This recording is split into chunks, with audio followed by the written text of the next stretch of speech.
Hello and welcome again to another poem from this little book of selected poetry written by myself.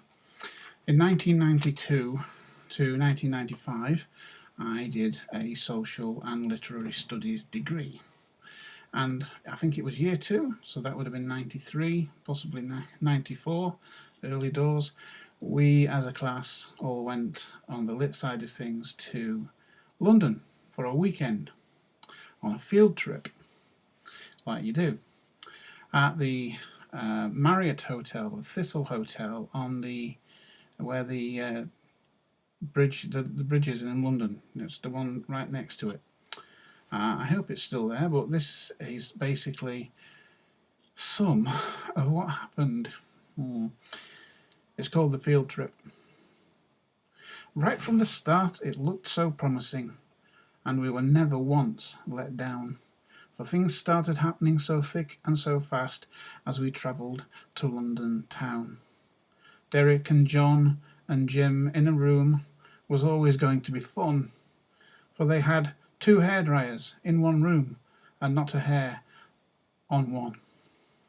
Beryl was best with her ferret routine. At rooting she's never inept.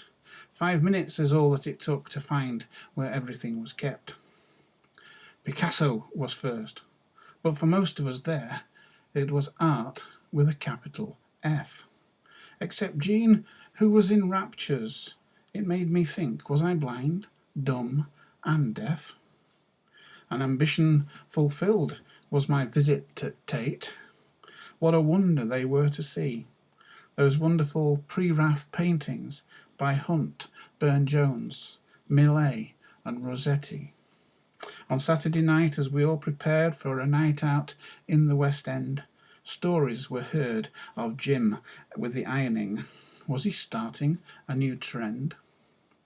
Saturday night was one to remember, a night at the theatre in West End. Blood Brothers we saw, and great it was too. The Maltesers were safe in the end.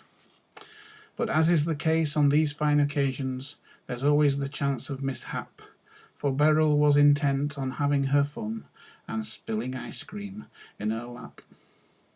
Then we all went back to the hotel and back to the room where we stayed, and for a drink and a smoke of something quite wrong, and got quite passively slayed. I wouldn't mind, but that was not all, for when everyone had gone off to bed, 'twas in the middle of the night that Paul tried to climb into my bed. Sunday was an exceptional day, but John had to have the last say. He fell in love with Sasha, our agitprop guide, and hasn't recovered to this day. The star of the show was undoubtedly John, parading himself up and down, and talking to strangers beneath their brollies, and playing the impersonating clown. You should have been there, it was such a treat to see David Hughes sent up so well, in an interview with Barry Norman, where he was asked of his life to tell. Do you go out to the pictures? He asked. How often do you manage to get out?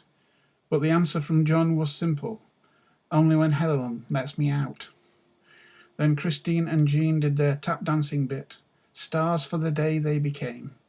Lights, camera and action were called as they reached for their glory and fame. So on the whole, what a wonderful tour of the fantasies that we all share.